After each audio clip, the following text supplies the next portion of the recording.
Berlatar di sebuah kota bernama Osborne, Amerika Serikat. Cerita ini diawali dengan seorang pelajar kelas menengah atas bernama Jackson. Jackson merupakan salah satu anggota klub football di SMA Osborne. Jadi guys, istilah football di sana bukan dipakai untuk olahraga sepak bola, melainkan untuk olahraga bernama American football. Dan kalau sepak bola di sana disebutnya soccer. Saat itu Jackson sedang sendirian di rumah. Kedua orang tuanya sedang tidak berada di sana. Karena nanti sore akan ada pertandingan football di sekolah, dia memasang alarm di HP-nya pada jam 4 sore dan kemudian meletakkan HP-nya di atas meja nakas. Tapi Jackson malah bablas ketiduran sampai hari sudah gelap karena HP yang tadi ia letakkan sebelum tidur ada yang menukarnya dengan timer masak. Jackson jadi kebingungan karena tidak ada siapapun di dalam rumahnya. Dia juga semakin bertambah panik ketika melihat pintu rumahnya sudah terbuka lebar dan mobil yang ia parkir di halaman juga ikut menghilang. Merasa rumahnya baru saja dirampok, Jackson segera menelpon polisi untuk melaporkan kejadian. Namun ia tidak jadi melakukannya setelah melihat foto-foto dirinya ada yang menempelkannya dengan sengaja. Foto-foto itu berupa hasil screen capture dari video saat Jackson melakukan kekerasan terhadap teman satu klub footballnya. Jackson melepas satu persatu foto itu yang ternyata mengarahkan dirinya menuju ke kamar orang tuanya. Menyadari adanya orang asing bersembunyi di rumahnya, Jackson mengambil stick golf dan masuk ke ruangan pakaian. Di dalamnya semakin banyak foto-foto mengenai kejadian kekerasan yang pernah ia lakukan. Jackson yang tidak menduga kalau si pelaku bersembunyi di bawahnya, tiba-tiba setelah melukai pergelangan kaki Jackson, si pelaku pun keluar. Ia menutupi wajahnya dengan topeng yang dibentuk menyerupai wajah Jackson. Dan tanpa ampun ia lalu menghabisi nyawa Jackson. Video mengenai kekerasan yang pernah dilakukan Jackson kemudian dibroadcast oleh si pelaku kepada teman-teman sekolah Jackson. Mereka yang awalnya tidak tahu tindakan penganiayaan yang pernah dilakukan Jackson, kini aib itu dibongkar oleh si pelaku pembunuhan. Perhatian langsung tertuju kepada Caleb, orang yang tak lain adalah korban penganiayaan Jackson. Tapi tak mungkin ia pelakunya, karena di saat bersamaan Caleb sedang bermain football di lapangan. Berita mengenai kematian Jackson jadi perbincangan murid-murid di sekolah, khususnya satu circle pertemanan yang sedang berkumpul ini. Makani, Zax, Rodrigo, Alex, dan Darby. Mereka berlima menduga pelakunya tak lain adalah orang yang juga masih berada di lingkungan sekolah. Mereka mencurigai seorang siswa bernama Oli yang memiliki karakter sosiopat atau bisa dibilang perilaku antisosial yang menyimpang. Sepulang sekolah, Zax mendapati mobilnya dicoret-coret dengan kata-kata yang menghina ayahnya bernama Mr. Sanford. Banyak warga Osborne yang membenci Mr. Sanford, khususnya mereka yang tinggal di dekat lahan perkebunan Mr. Sanford. Karena selama bertahun-tahun Mr. Sanford mengintimidasi warga agar menjual tanah mereka untuk memperluas area perkebunan miliknya. Keesokan pagi akan diadakan ibadah peringatan kematian Jackson di sebuah gereja Katolik. Katie sebagai pelaksana yang juga menjabat sebagai ketua OSIS di sekolah Osborne tengah menyiapkan acara sebelum siap dimulai. Dia ditemani satu rekannya bernama Marcus yang terlihat sedang menyiapkan sesuatu menggunakan alat proyektor. Katie terus mengajak Marcus bicara, tapi Marcus tidak merespon dan kemudian menghilang. Tak lama kemudian Katie mendapat pesan singkat dari Marcus yang memberinya kabar kalau dia saat ini sedang sakit dan tidak bisa datang membantu. Lalu siapakah orang yang tadi ada di lantai atas? Seseorang mengunci pintu gereja dan memutar rekaman podcast percakapan pribadi yang pernah Katie lakukan. Di dalamnya Katie melakukan ujaran kebencian terhadap suatu ras. Tidak sesuai seperti kenyataannya karena di sekolah Katie dikenal sebagai orang yang rasial. Tak lama kemudian sosok misterius mengenakan topeng wajah Katie muncul dan mengeluarkan pisau untuk menghabisi nyawa Katie.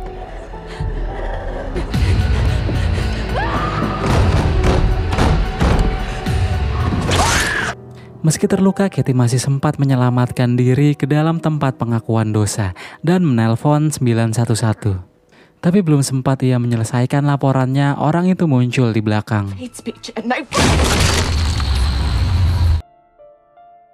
Sementara itu Makani terlihat sedang menyesali kejadian di masa lalunya, di mana Makani pernah mendorong temannya ke dalam kobaran api. Dan kejadian itu terjadi saat Makani belum bersekolah di Osborne. Keesokan harinya semua murid SMA Osborne dipanggil ke kantor polisi terkait penyelidikan kasus pembunuhan Katie untuk dimintai keterangan satu persatu.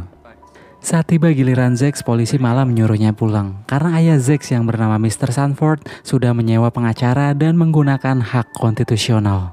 Makani dan Ollie mendapat giliran terakhir. Di sini pun terungkap kalau mereka dulunya pernah menjalin hubungan asmara tanpa teman-temannya tahu. Seorang petugas kepolisian yang menginterogasi mereka adalah kakak dari Ollie. Dia cukup kesulitan mengungkap kasus pembunuhan karena banyak dari murid-murid yang tidak begitu akrab dengan Katie, termasuk Makani. Setelah proses interogasi selesai, Ollie berniat mengantar pulang mantan pacarnya itu. Tapi di tengah jalan, Makani mendapat undangan dari Zack yang mengadakan secret party di rumahnya karena ayahnya sedang tidak ada di rumah. Secret party adalah pesta pertemuan di mana semua orang harus berbagi rahasia mereka. Ollie menemaninya datang ke acara pesta tersebut. Di sana Makani sudah ditunggu oleh teman-temannya yang lain. Meski berasal dari satu sekolah yang sama, Ollie tidak ikut bergabung dengan siapapun. Makani dan teman-temannya mulai menceritakan rahasia yang selama ini tidak ada satupun yang tahu. Darby mengungkapkan rahasia terbesarnya kalau dia baru saja diterima untuk melanjutkan pendidikan akademis di universitas milik NASA. Alex memberanikan diri untuk berkata jujur mengenai perasaannya terhadap Rodrigo. Rodrigo juga bilang kalau dia menyukai Alex dan mereka akhirnya jadian. Makani yang baru saja menulis puisi dan Zack yang terancam tidak lulus sekolah. Setelah mereka mengungkapkan rahasia masing-masing, Zack memulai acara utama pada pesta tersebut, yaitu pesta marijuana.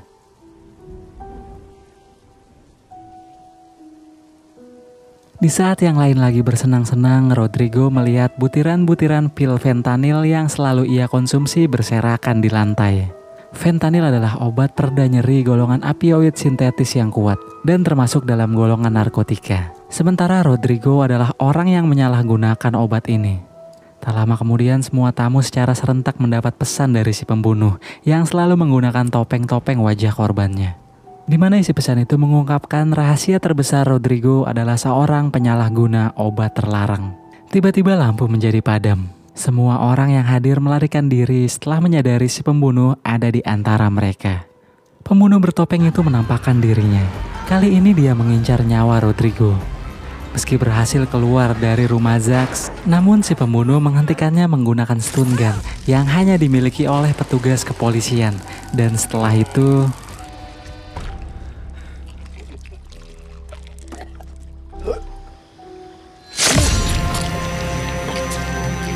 sahabat-sahabat Rodrigo berduka cita atas kematiannya, terutama Alex. Karena merebaknya kasus-kasus pembunuhan di sekolah Osborne, sekolah itu pun dijaga ketat oleh polisi. Semuanya menuduh pelakunya adalah Ollie, si anak antisosial. Tapi mereka tidak punya bukti untuk melaporkannya.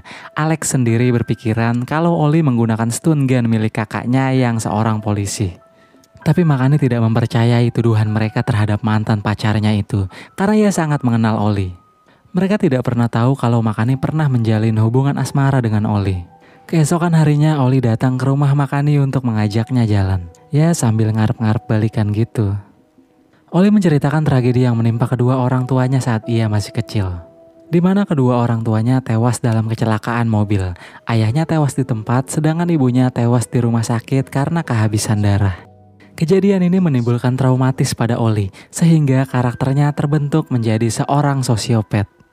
Saat Ollie keluar menjawab telepon dari kakaknya, Makani tak sengaja menemukan stun gun di dalam mobilnya. Dia mulai menaruh curiga, Ollie lah pelakunya.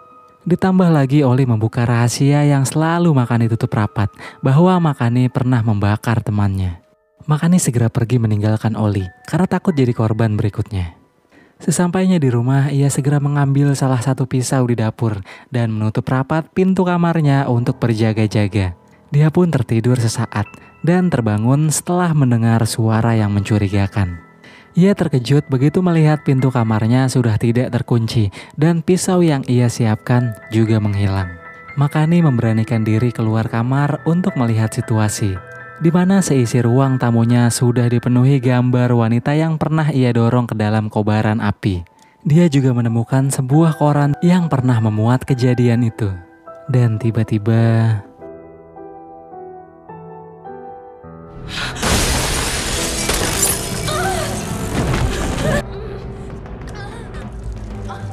saat Makani ingin dibakar hidup-hidup seperti yang pernah ia lakukan kepada temannya, Alex yang kebetulan berkunjung ke rumahnya memanggil-manggil nama Makani. Orang misterius itu pun segera pergi karena ia terburu-buru topengnya terlepas. Meski Makani selamat, namun ia tidak sempat melihat wajah asli dari orang misterius itu.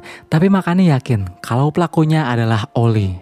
Makani akhirnya mendapat perawatan, sedangkan Oli dipanggil ke kantor polisi untuk diinterogasi terkait tuduhan percobaan pembunuhan. Sementara teman-teman mereka jadi tahu mengenai aib Makani dari broadcast si pelaku. Makani menceritakan hal itu kepada mereka, di mana kejadian itu terjadi saat ia masih menjalani masa orientasi siswa di sekolah lamanya. Saat mengikuti kegiatan camping, Makani dan teman-teman seangkatannya menjadi korban perpeloncoan oleh kakak kelas mereka. Makani dan yang lain dipaksa mabuk, dan saat kesadarannya hilang, ia terlibat dorong-dorongan dengan temannya bernama Jasmine. Hingga Makani tak sengaja mendorong Jasmine yang juga sedang sempoyongan jatuh ke dalam api unggun. Meskipun Jasmine selamat, tapi kini Jasmine mengalami luka bakar pada sekujur tubuhnya. Makani juga sempat ditahan oleh polisi, namun saat ia keluar, orang tuanya memutuskan untuk bercerai setelah saling menyalahkan atas perbuatan Makani. Setelah orang tuanya resmi bercerai, Makani memutuskan untuk tinggal bersama neneknya di Osborne. Beberapa waktu kemudian, Mr. Sanford mengadakan festival perayaan panen musim gugur di ladang jagung miliknya. Dia membuat ladang jagung itu menjadi taman labirin yang luas. Mr. Sanford juga mengundang warga dan seluruh murid SMA Osborne untuk masuk melihat-lihat. Di saat bersamaan, Makani yang sudah pulih terlihat di depan gedung sekolahnya saat sore hari. Dia mendapat kabar mengejutkan bahwa Oli telah dibebaskan oleh kakaknya. Makani segera berlari masuk ke dalam sekolah begitu melihat mobil Oli. Oli mengejarnya di belakang. Makani lalu mencari bantuan. Beruntung dia bertemu dengan Halib. Saat dia sudah merasa aman, tiba-tiba saja dari belakang Halib,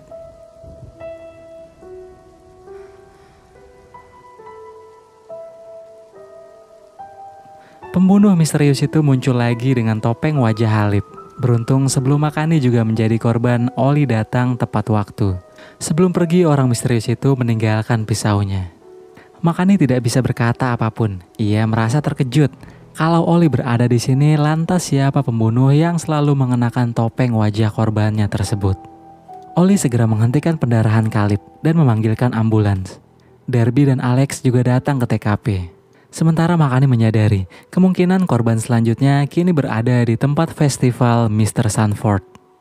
Dugaan Makani benar, pelaku yang saat ini berada di festival langsung membakar ladang jagung tersebut.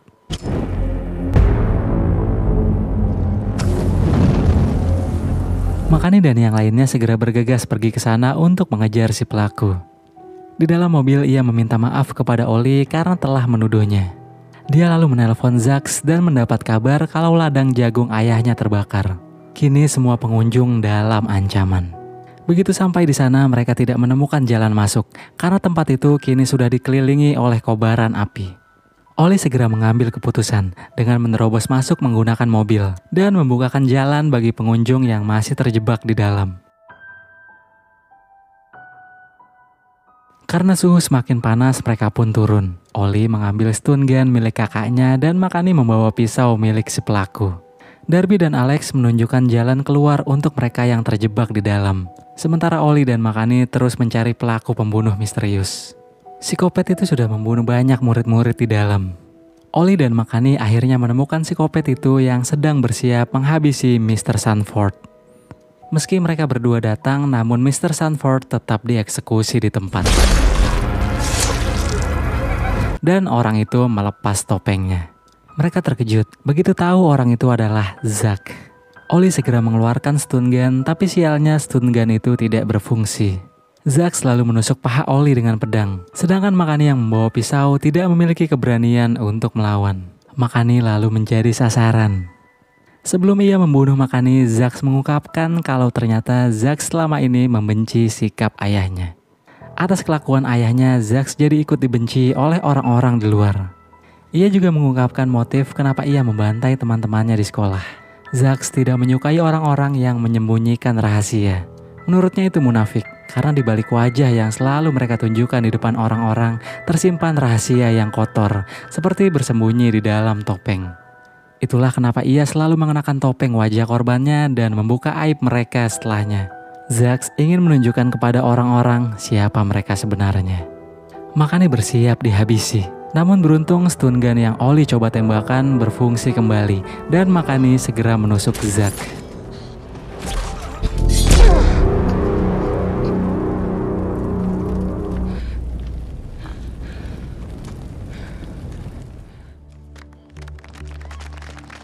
Dengan tewasnya Zack, film pun ditutup dengan memperlihatkan Makani dan murid-murid seangkatannya yang melewati kelulusan mereka dari SMA Osborn dan memilih jalan untuk menggapai masa depan mereka masing-masing.